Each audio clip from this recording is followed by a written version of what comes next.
मुंबई विद्यापीठाचे सर्व पेपर 5 ऑगस्टपर्यंत तपासून निकाल लावले जातील अशी माहिती शिक्षण मंत्री विनोद तावडे यांनी दिली होती। मात्र अजूनही 2,44,000 पेपर तपासायचे शिल्लक आहेत। मुख्यमंत्र्यांनी सभागृहात बोलताना 15 ऑगस्टची नवीन डेडलाईन दिली होती।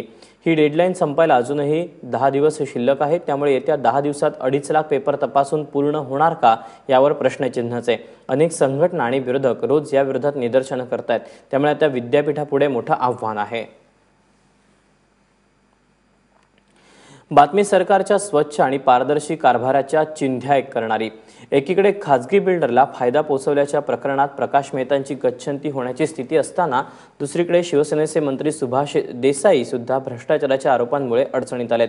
नाशिक जिल्ह्यातल्या इगतपुरीत मॅग्नेटिक महाराष्ट्रासाठी 600 एकर जमीन संपादित करण्यात आली होती। मात्र शिवसेनेच्या जवळच्या बिल्डरला फायदा मिळावा यासाठी यातली 400 एकर जमीन देसाईंनी आरक्षित भूखंडातून वगळल्याचा आरोप विरोधी पक्षनेते धनंजय मुंडेंनी केला। तसंच देसाईंनाही पदावरून दूर करण्याची मागणीही त्यांनी केली। राज्याचे गृहनिर्माण मंत्री प्रकाश मेहता यांची गच्छंती होण्याची शक्यता बळावली आहे। आपण राजीनामा देणार नाही अशी अहंकारी भाषा करणाऱ्या मेहतांनी काल अचानक मुख्यमंत्र्यांचा निर्णय आपल्याला मान्य असेल असं म्हणत नरमाई स्वीकारली। तसंच आपल्याला पक्षानं जर जाब विचारला तर पूर्ण प्रकरणाची माहिती आपण महाराष्ट्र प्रभारी सरोज पांडे यांच्यासमोर ठेवू असंही मेहता म्हणाले। ते विधिमंडळात पत्रकारांशी बोलत होते।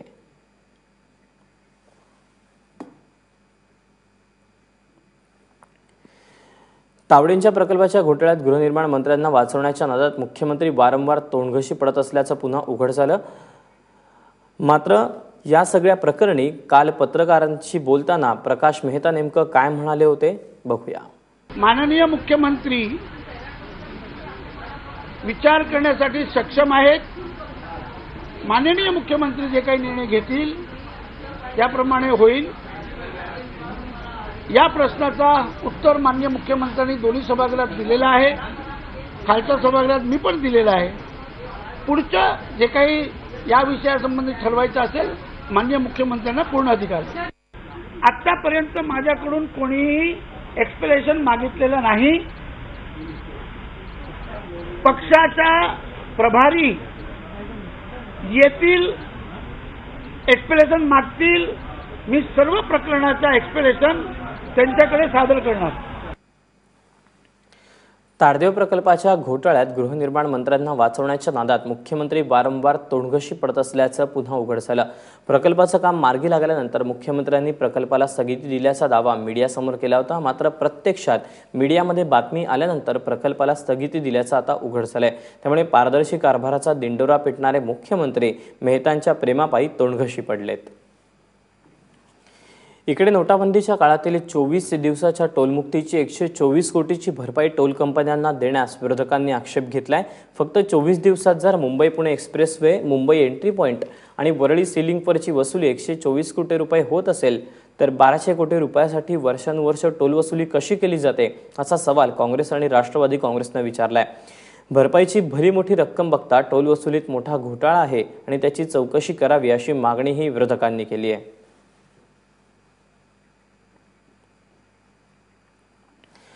सरकार नोकरीमध्ये पदोन्नतीसाठी आता आरक्षण विसरा, कारण मुंबई उच्च न्यायालयानं पदोन्नतीतलं आरक्षण रद्द करण्याचा महत्त्वपूर्ण निर्णय घेतला। सरकारी नोकरीत पदोन्नतीमध्ये अनुसूचित जाती जमाती, भटक्या विमुक्त जाती जमाती आणि विशेष मागासवर्गीय आरक्षण गटातील अधिकारी यांना आरक्षण देण्याचा राज्य सरकारचा निर्णय मुंबई उच्च न्यायालयानं रद्द ठरवलाय। मात्र या आदेशाला सर्वोच्च न्यायालयात आव्हान देता यावं याकरता सरकारी वकिलांनी स्थगिती मागितल्यानं खंडपीठानं 3 महिन्यांसाठी या आदेशाला स्थगिती दिली आहे। आता सर्वोच्च न्यायालय काय निर्णय घेतं हे पाहणं महत्त्वाचं आहे। यानंतर वळूया पुढच्या बातमीकडे। जिवंतपणी वेगवेगळ्या सरकारी कामांसाठी आधार कार्डची सक्ती करण्यात आली असतानाच आता मरण सिद्ध करण्यासाठी सुद्धा आधार कार्ड सादर करावं लागणार आहे। मृत्यू प्रमाणपत्रासाठी 1 ऑक्टोबरपासून आधार कार्ड सक्तीचं करण्यात आलंय। भारताचे रजिस्ट्रार जनरल यांनी याबाबत एक परिपत्रक काढलं असून त्यात मृत्यूच्या दाखल्यासाठी सुधारित नियमावली त्यांनी दिली आहे। मृत्यू प्रमाणपत्र आधाराने लिंक केलेलं असल्यास ओळख पटवण्याची अडचण होणार नाही। तसंच मयत व्यक्तीबाबत योग्य अशी माहिती सरकारकडे असेल, त्यामुळे मयत व्यक्तीचे वारस, कुटुंबीय यांनाही सरकारी कामांसाठी येणाऱ्या अडचणींना सामोरं जावं लागणार नाही। मेघालय, आसाम आणि जम्मू काश्मीर वगळता देशातील सर्व राज्य आणि केंद्रशासित प्रदेशांसाठी हा निर्णय लागू असेल. हनुमाननगर झोपू योजनेतील भ्रष्टाचार दडपण्यासाठी ओंकार बिल्डरकडून 11 कोटींची लाच दिल्याचा आरोप सामाजिक कार्यकर्ते संदीप येवले यांनी केला होता. आज या घटनेला 24 दिवस पूर्ण झालेत. येवले यांनी मुंबई पोलीस आयुक्त, आयकर विभाग, लाचलुचपत विभाग, ईडी अशा सर्व यंत्रणांकडे तक्रार केली आहे. मात्र कोणीही याची दखल घ्यायला तयार नसल्याचं त्यांचं म्हणणं आहे. त्यामुळे त्यांच्याजवळील असलेल्या 40 लाख रुपयांच्या काळ्या पैशांचं काय करायचं असा प्रश्न उभा राहिला आहे. सरकारनं काही कारवाई केली नाही तर पुढच्या आठवड्यात या काळ्या पैशांची अंत्ययात्रा काढणार असल्याचं त्यांनी सांगितलं.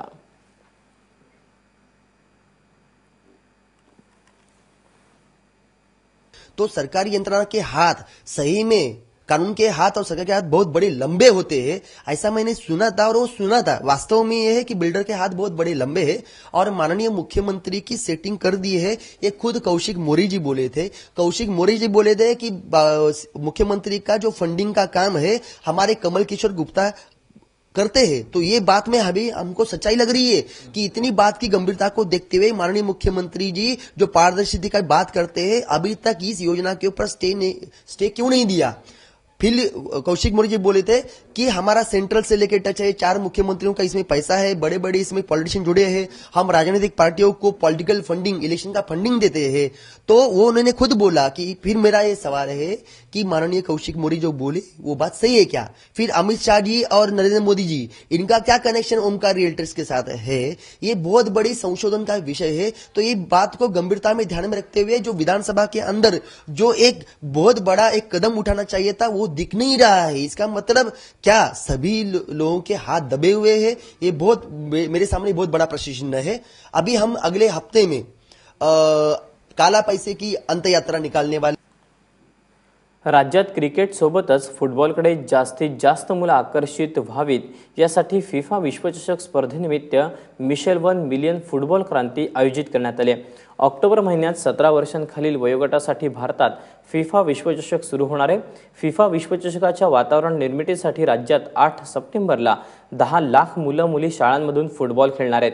त्यामुळे या दिवशी ऐतिहासिक मिशन साकार होईल आणि अवघा महाराष्ट्र आनंदाचं क्रीडांगण बनेल असा विश्वास क्रीडा मंत्री विनोद तावडे यांनी व्यक्त केला. फिफा विश्वचषक स्पर्धेनिमित्तानं महाराष्ट्र मिशन 1 मिलियन फुटबॉल क्रांती पत्रकार परिषदेत ते बोलत होते. अंधेरीतील मॅजिक ब्रिक्स मेट्रो स्टेशनजवळील अतिक्रमणावर कारवाई करण्यासाठी गेलेल्या अधिकाऱ्यांवर फेरीवाल्यांनी हल्ला केल्याचा प्रकार समोर आला. यावेळी जमावानं पोलिसांना धक्काबुक्की केली. या प्रकरणी पोलिसांनी 3 ते 4 जणांना ताब्यात घेतले.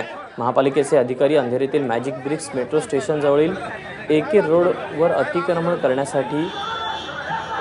हटवण्यासाठी गेले होते. कारवाई सुरू असताना 40 ते 50 जणांचा जमाव पालिके अधिकाऱ्यांच्या अंगावर धावून आला. जवानं पालिकेच्या सहाय्यक आयुक्तासह इतर अधिकाऱ्यांना जोरदार धक्काबुक्की केली. यावेळी कनिष्ठ अभियंता श्रीकांत पाटील यांचा टी-शर्ट फाटला तसंच काही जणांना मुका मारही लागला.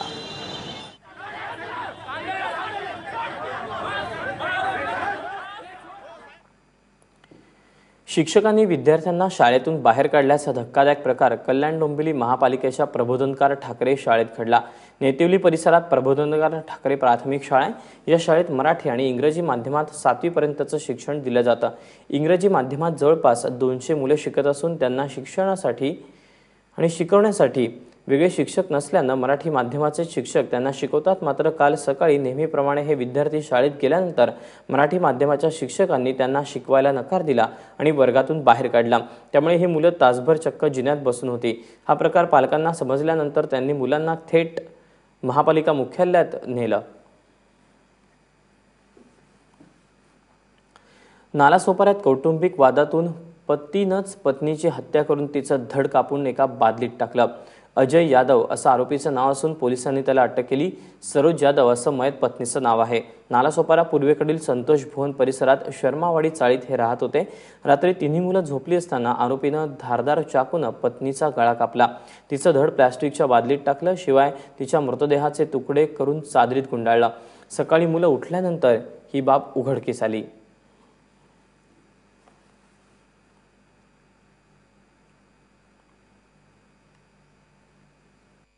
त्यांचे परस्पर रेग्युलरचे भांडण होते.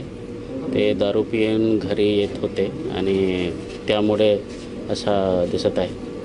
तर मुलं किती वर्षाची होती? ते मुलं 8-9 वर्षाचे आहे. त्यांचे 2 एक मुलं आणि एक मुली आहे. मुंबई आणि आसपासच्या परिसरात सतत इमारती का कोसळतात असा सवाल मुंबई हायकोर्टानं राज्य सरकारला विचारला.